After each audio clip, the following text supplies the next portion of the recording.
दोस्तों एक बड़ी इंटरेस्टिंग चीज़ है जो एक पाकिस्तान के लिए बड़ा लेसन है कि जो इंडिया की इकोनॉमी है that is growing at 7.8% from this जनवरी। और जो इंटरनेशनल फाइनेंशियल इंस्टीट्यूशंस हैं वो कह रहे हैं कि जो परफॉर्मेंस है दैट इज बीटिंग एक्सपेक्टेशंस। तो चाइना का पावर ऐसे था, अब वो ऐसे हो गया है, फ्लैट हो गया चाइना का। अब चाइना का ना घट रहा ना बढ़ रहा, वो बढ़ नहीं रहा है, वो वहीं पर ठहर गया है चाइना का पावर। अब यहां से टेक ऑफ करेगा या नीचे जाएगा, नोबडी नोज।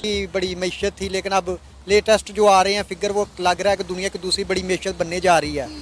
तो हमें देखे अगर वो तरक्की कर रहा है तो कोई भी चाहे वो देखे हमारे उनके साथ इख्तलाफात हैं। ये कि वो अपनी मैन्युफैक्चरिंग जितनी भी प्रोडक्ट्स की है वो अपनी कंट्री में कर रहे हैं और हम ज़्यादा इंपोर्ट कर रहे हैं, जैसे चाइना से या बांग्लादेश से ले रहे हैं। पाकिस्तान के साथ जो कुछ हो रहा है वो पाकिस्तान का कर्मा है। खैर हो भी सकता है कि ज्यादातर हम एक कान से सुनकर और दूसरे कान से बात निकाल देने वालों में से हैं। इसी वजह से हम इम्प्रूव भी नहीं कर रहे, इसी वजह से हम अपने आप को करेक्ट भी नहीं कर पा रहे। ये है वो चीज़ जो मैं समझता हूँ कि पाकिस्तान की होनी चाहिए। हमारी एक्सपेक्टेशन बहुत ज्यादा है, परफॉर्मेंस जीरो।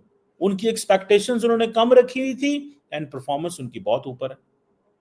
अब and then they are growing किस चक्कर में? अब वो ग्रो कर रहे हैं। के बारे में कहते हैं कि जापान को पीछे छोड़ के थर्ड रैंक पावर हो गया, लेकिन अभी भी भारत का जो पोटेंशियल है उससे भारत नीचे है। यानी कि ये भारत का कंपैरिजन किसी और देश के साथ नहीं कर रहा है, भारत का भारत के साथ ही कर रहा है। नहीं कर रहे, वो अपने मुल्क के लिए काम करते हैं। हमारे जो पॉलिटिक्स जो सियासतदान है वो अपने लिए ज़ाती अपने लिए काम करते हैं और उनमें और इनमें बहुत ज़्यादा फ़र्क आ चुका है। अब वो उनका जितना भी सिस्टम है ना वो अपने मुल्क के मफादात की तरफ जा रहे हैं, ये अपनी मफादात की तरफ जा रहे हैं। या अब हमारे मुल्क में जो हो रहा है आप भी दोस्तों, एक चीज़ तो हमें माननी पड़ेगी कि करंट गवर्नमेंट में जितने भी मिनिस्टर्स हैं सब ने पाकिस्तान पे एक टाइट लाइन ली हुई है, चाहे वो हमारे विदेश मंत्री हो, चाहे वो हमारे प्रधानमंत्री हो, गृह मंत्री हो, चाहे वो रक्षा मंत्री हो। और यही होना चाहिए। एक हमारा दुश्मन देश है जो अपने स्कूलों में, मदरसों में, हर जगह भारत विरोधी चीज़ें पढ़ा रहा है, और हमारे मिनिस्टर, हमारे लीडर ही अगर उनके साथ प्यार भरी बातें करेगी, कड़ी निंदा करेगी, तो कैसे काम चलेगा? कड़ी निंदा पहले की गवर्नमेंट करती थी, पाकिस्तान घुस घुस के कहाँ कहाँ धमाके करता था। कड़ी निंदा से काम अब नहीं चलने वाला है। एटलीस्ट ये गवर्नमेंट ने तो बता दिया कि भाई कड़ी निंदा हम नहीं करेंगे। बाकी जिस तरीके से पाकिस्तान की इस समय हालत है उस पर राजनाथ सिंह जी का ये स्टेटमेंट बहुत ही वाजिब है, बहुत ही सही है कि बेटा अगर तुम पीओके और गिलगित हमें सौंप दो और मित्रतापूर्ण भारत से रिश्ते रखो तो आईएमएफ के पास तुम्हें जाने की ज़रूरत नहीं है। पूरी दुनिया जानती है यार, 6-7 बिलियन लोन भारत आराम से पास कर देगा पाकिस्तान की, लेकिन मित्रतापूर्ण रिश्ते हो, आतंकवाद ना हो, गिलगित और पीओके भारत के पास हो तब। में इंडिया के बारे में कहते हैं कि जापान को पीछे छोड़ के थर्ड रैंक पावर हो गया, लेकिन अभी भी भारत का जो पोटेंशियल है उससे भारत नीचे है। यानी कि ये भारत का कंपैरिजन किसी और देश के साथ नहीं कर रहा है, भारत का भारत के साथ ही कर रहा है।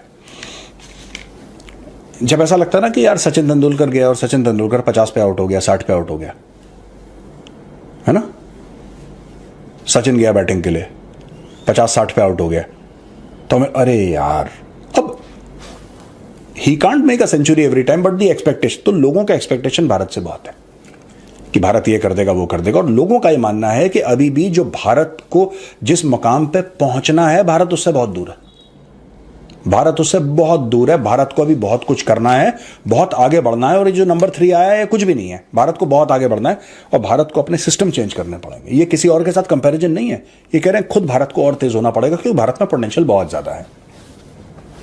जापान के बारे में बड़ी इंटरेस्टिंग बात यह बोली है कि भैया जापान जो है अब इकोनॉमिक और कल्चरल पावर हाउस तो था, लेकिन धीरे धीरे बदल रहा है। अब जापान डिफेंस और सिक्योरिटी कोऑपरेशन, जाहिर सी बात है तुम जापान के ऊपर से चाइनीज अपने जेट उड़ाएंगे, उनके पानियों में अपने जहाज भेजेंगे, पनडुब्बियां भेजेंगे, एयरक्राफ्ट कैरियर दाएं बाएं से ले जाएंगे, तो जापान को करना पड़ेगा फिर अपने आप का अपना प्रोटेक्शन, अपना दिफा तो हर कोई करता ही है यार, अपने आप को सुरक्षा, अपनी सुरक्षा अपने हाथ में भाई। तो कहते हैं कि जापान जो है वो फोकस कर रहा है इन सब चीजों पर। ऑस्ट्रेलिया राइज कर रहा है, टॉप 5 पे आने की कोशिश कर रहा है। अभी ऑस्ट्रेलिया टॉप 5 पे नहीं है, लेकिन टॉप 5 में आने की कोशिश कर रहा है। रशिया का ड्विंडलिंग रेलेवेंस है, ये 6ठे स्थान पे आ गया, टॉप 5 पे नहीं है। और यूक्रेन की लड़ाई की वजह से जो उसके रिसोर्सेज इस्तेमाल हो रहे हैं और जितना डैमेज रशिया को हुआ है, तो रशिया इसमें गिरा है। और ट्राइपोलर डिप्लोमेसी की बात करी है कि 2 सुपर पावर हैं जो वहां पे लड़ाई कर रहे हैं, लेकिन जापान भी एक लीडिंग प्लेयर के तौर पे उभर रहा है। अच्छा दोस्तों, इसमें ना रैंकिंग दी गई है, जैसे कि United states, China, India, Japan, Australia, Russia, south Korea, Singapore, Indonesia, Thailand, top 10 countries. अब इसमें देखिए साहब, China Asian country, India Asian country, Japan Asian country, south Korea Asian country, Singapore Asian country, Indonesia भी Asian country, Thailand, यानी कि 10 में से top 7 जो हैं, मैं रशिया को इसमें नहीं लूंगा क्योंकि रशिया के कुछ पार्ट कहां हैं, बहुत बड़ा देश है यार, तो I don't want to get into that confusion. मैं प्योरली बात कर रहा हूं। आपको ऐसा नहीं लगता कि पिछले 30-40 साल में पावर डायनेमिक शिफ्ट हुए हैं? क्योंकि इसमें टॉप 10 में अगर आप देखेंगे तो इसमें एक भी यूरोपियन देश नहीं है। यूरोप बड़ा प्रॉस्परस है, पर इसमें टॉप 10 में एक भी यूरोपियन देश नहीं है। यूरोपियन यूनियन भी नहीं है इसमें, पूरी यूरोपियन यूनियन में लाके। तो यह सोचने वाली बात है कि साहब इसमें कोई भी यूरोपियन देश नहीं है। ठीक है, I am not including Russia, even then इसमें कोई यूरोपियन पावर नहीं है। क्या पावर, आप लिखिएगा कमेंट्स में, क्या जो पावर है दुनिया का, ये गोरे देशों से शिफ्ट होके एशिया की ओर गया है? क्योंकि अगर टॉप 10 में 7 एशियन कंट्रीज हैं, प्योर एशियन कंट्रीज हैं, तो सोचने वाली बात है कि पावर गया कहां? ये पावर तो सारा गोरे के हाथ में था। क्या गोरे के हाथ से पावर निकल रहा है? क्या एशिया की ओर आ रहा है? लिखिए कमेंट्स में। सना अमजद नाज़रीन, इंडिया के जीडीपी नंबर्स ने पूरी दुनिया को शॉक कर दिया है। 7.2% ग्रोथ रेट के साथ इंडिया की इकॉनमी इस वक्त दुनिया की फास्टेस्ट ग्रोइंग इकॉनमी है। इंडिया की इकॉनमी 3.3 ट्रिलियन से भी आगे की निकल चुकी है। अगर हम बात करें पाकिस्तान की, तो पाकिस्तान की इकॉनमी दिन ब दिन खसारे का शिकार हो रही है। इसी मुद्दे पर आज हम बात करेंगे पाकिस्तान के अवाम से, और इंडिया और पाकिस्तान की इकॉनमी का कंपैरिजन करेंगे।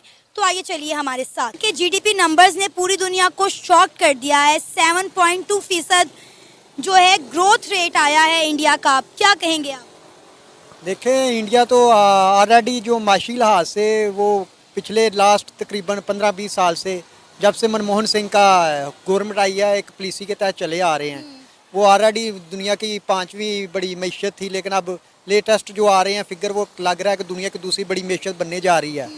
तो हमें देखें, अगर वो तरक्की कर रहा है तो कोई भी, चाहे वो देखें हमारे उनके साथ इख्तलाफात हैं, लेकिन अगर वो तरक्की कर रहा है माशी लिहाज से, उन्होंने एक पॉलिसी के तसलसल को बरकरार रखा है, चाहे मे भी कांग्रेस की गवर्नमेंट हो या बीजेपी की गवर्नमेंट हो, तो वो उसी को लेके आगे चल रहे हैं। तो वो अगर तरक्की कर रहा है तो इसको अप्रिशिएट करना चाहिए। सर, इंडिया के जीडीपी नंबर्स ने पूरी दुनिया को हैरान करके रख दिया है। 7.2% ग्रोथ रेट, क्या कहेंगे आप? वो सिर्फ ये कि वो अपनी मैन्युफैक्चरिंग जितनी भी प्रोडक्ट्स की है वो अपनी कंट्री में कर रहे हैं, और हम ज़्यादा इंपोर्ट कर रहे हैं, जैसे चाइना से या बांग्लादेश से ले रहे हैं। तो इसमें सबसे ज़्यादा असर ये होता है क्योंकि हमें डॉलर से वो टैक्सेस पड़ रहे हैं, और वो इस चीज़ से उनको छूट है। अब जैसे एप्पल की इन्होंने देखें, एप्पल फ़ोन जो खुद ही मैन्युफैक्चरिंग प्लांट लगाया है, मर्सिडीज़ का लगाया है। इस तरह उनकी अपनी बेशुमार प्रोडक्ट्स हैं जो वो बाहर से इंपोर्ट नहीं कर रहे, और हम लोग जो है छोटी छोटी चीज़ें भी बाहर से इंपोर्ट कर रहे हैं। और जो चाइना है उससे हम छोटी से छोटी और बड़ी से बड़ी चीज़, हर चीज़ इंपोर्ट कर रहे हैं, और हमें टैक्सेस पड़ रहे हैं, जिसकी वजह से हम जो है वो उनसे पीछे हमारा जीडीपी चला गया। आपको पता है इंडिया की इकॉनमी 3.3 ट्रिलियन से भी आगे निकल चुकी है? जी बिल्कुल ऐसे ही है।